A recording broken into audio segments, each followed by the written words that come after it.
Trump gets dementia, how will we know?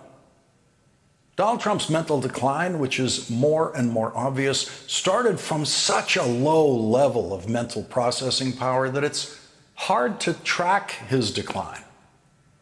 It's from low to lower.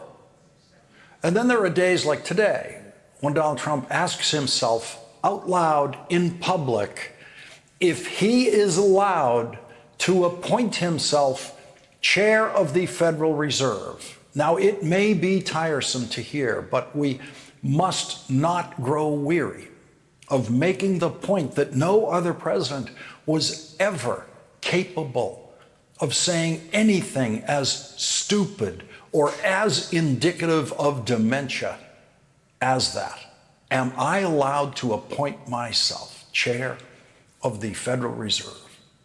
And we must not grow weary of reminding ourselves what the White House press corps would have done if Joe Biden ever said anything like that, and how big the headlines would be in the next day's print editions of the New York Times and the Washington Post and every newspaper in the country. Because if we grow weary of making the point of how singularly stupid and possibly clinically demented Donald Trump's statements are, then we will become part of the normalization process of those statements, which most of the American news media has unwittingly participated in. And 14-year-olds in this country will think it's perfectly normal for a president to say those things. And on a day when the President of the United States is reportedly in a meeting in the Situation Room where he is trying to decide how much to support or fully join a war that he opposed a week ago, it must be reported as part of that very same story that the person who is supposed to be in charge in that Situation Room meeting, the person who is supposed to be the decider in chief, as George W. Bush put it, in that meeting doesn't know if he can appoint himself chair of the Federal Reserve, and some of the highest ranking people in that room with that president also don't know the answer to that question. Pete Hegseth has no idea if Donald Trump can appoint himself chair of the Federal Reserve. Pete Hegseth and Donald Trump have no idea that Donald Trump doesn't even have the legal power to fire the chair of the Federal Reserve, and he also doesn't have the power to unilaterally replace the chair of the Federal Reserve because it requires a confirmation vote by the United States Senate. That's how small the brain is that is sitting at the head of the table in the Situation Room deciding just how much the United States of America should participate in the war between Israel and Iran, that Donald Trump all but promised his voters could not possibly occur on his watch. In fact, that's exactly what he promised. Donald Trump spent his entire presidential campaign saying Vladimir Putin would not have dared to launch a full-scale war against Ukraine if Donald Trump had been president. Donald Trump spent his entire presidential campaign claiming that Hamas would not have dared to attack Israel on October 7th, 2023. Donald Trump promised no wars if he got elected president. Donald Trump promised he would solve and end Vladimir Putin's war in Ukraine. On the first day of his presidency, Donald Trump promised he would bring peace to the Middle East, the entire region. On the first day of his presidency, and then once in the White House, Donald Trump began promising White Lotus-style beach resorts in Gaza. And if that is not a sign of dementia in a 79-year-old man, then it is at minimum proof that Donald Trump has no idea what he's talking about whenever he talks. If Donald Trump gets dementia, how will we know? I asked that question on Twitter a week before Donald Trump's first inauguration as president. I asked that question before a group of mental health professionals got together to write a book about what they perceived as Donald Trump's mental health deficiencies under the title, The Dangerous Case of Donald Trump, 37 psychiatrists and mental health experts assess a president. The co-authors of that book appeared on this program and predicted that Donald Trump's mental acuity would get worse over time, and they have been proven correct by Donald Trump. Today, at a hearing of the Senate Judiciary Committee, Senator Richard Durbin released a video demonstrating what he called Donald Trump's cognitive ability. Don't you need to uphold the Constitution of the United States as president? I don't know. The windmills are driving the whales crazy, obviously. I have concepts of a plan.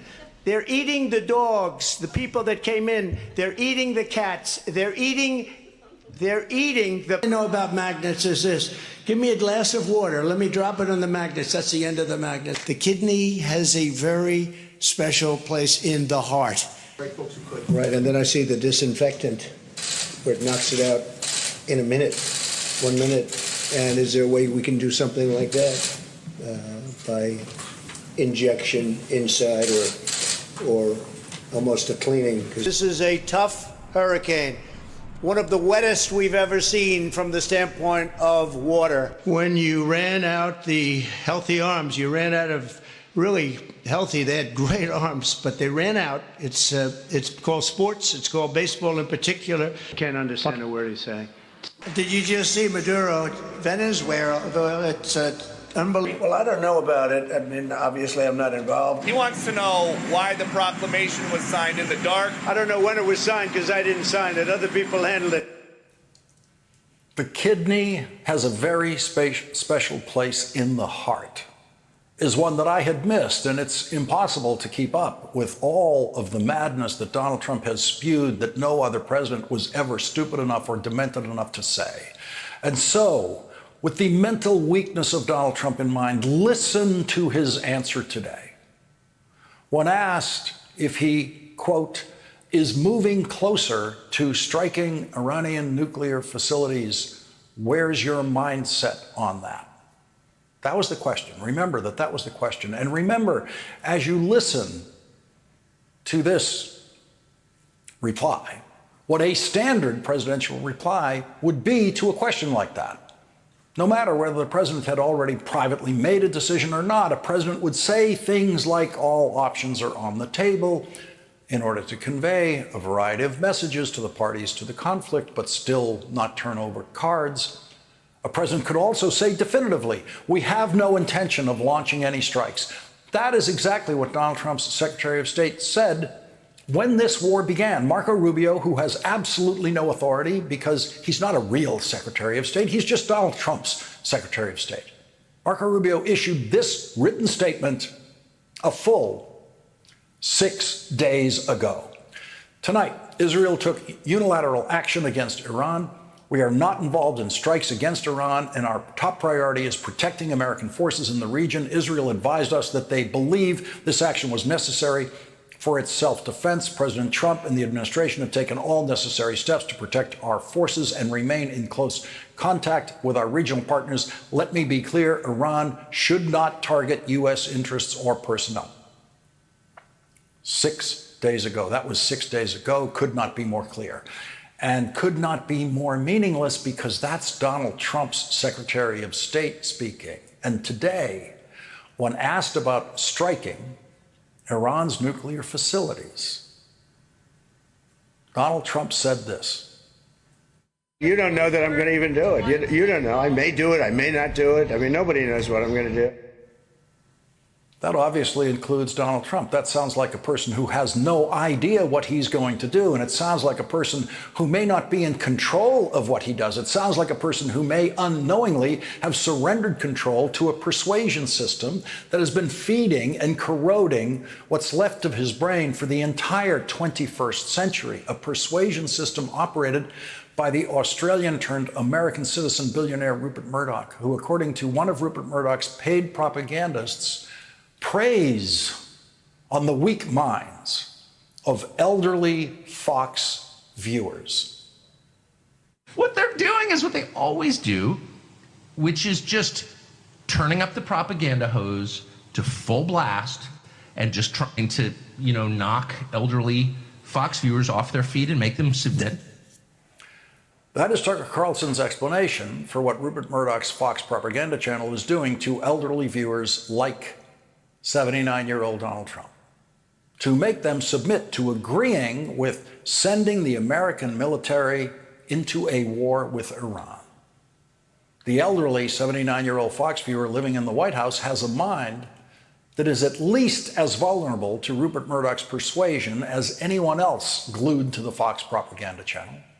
The New York Times has this account of how the Fox channel did not just staff Donald Trump's administration and cabinet, but also functions as a highly influential team of advisors to Donald Trump, a team of TV advisors that may very well be more influential than the Trump cabinet. The Times reports Mr. Trump joined his national security team in the White House Situation Room on Thursday evening as the first wave of strikes was unfolding and was still keeping his options open. Earlier that day, he was telling advisors and allies that he still wanted to get a deal with Iran.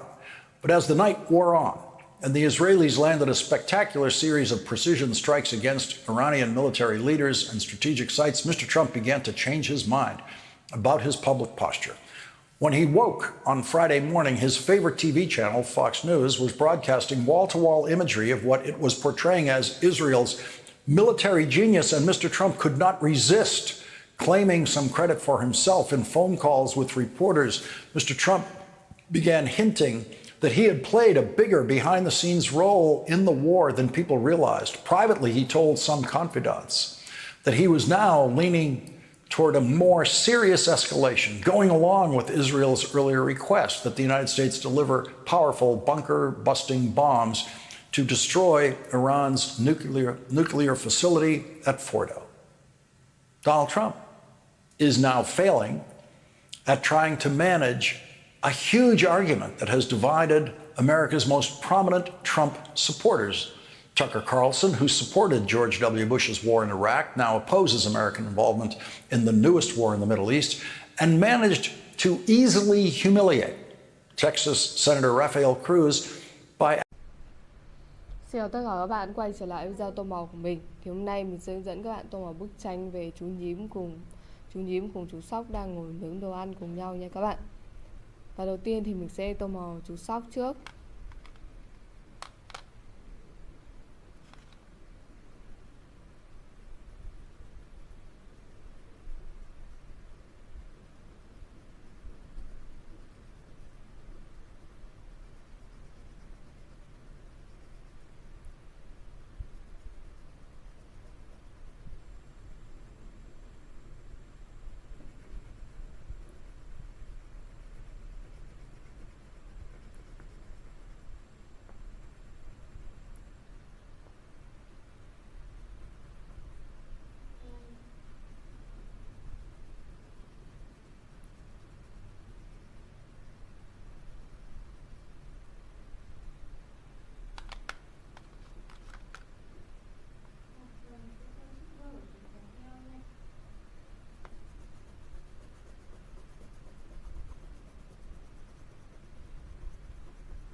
Như vậy mình đã tô màu xong chú sóc rồi nha các bạn.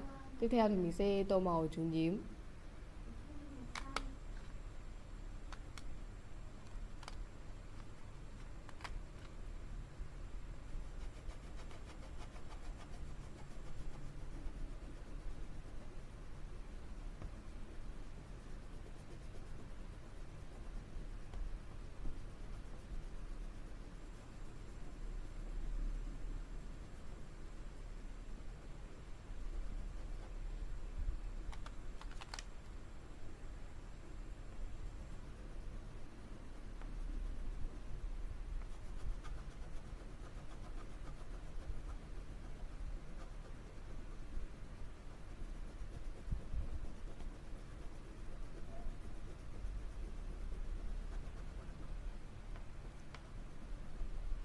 Và tiếp theo thì mình sẽ tô màu đống lửa nha các bạn.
Và đây là hai que thịt chú sóc và chú nhím đang nướng nha các bạn.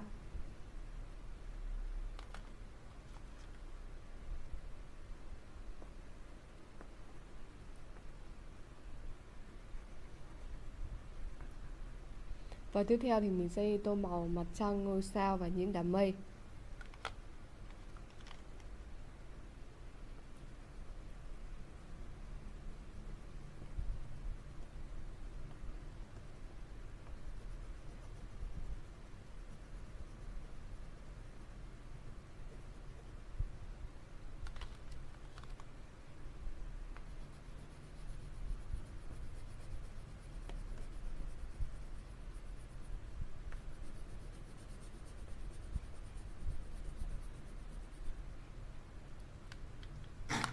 Và như vậy mình đã hoàn thành tô màu xong bức tranh rồi nha các bạn. Các bạn thấy video của mình hay thì đừng quên đăng ký kênh và ủng hộ cho mình nha. Xin chào và hẹn các bạn các video tô màu tiếp theo của mình.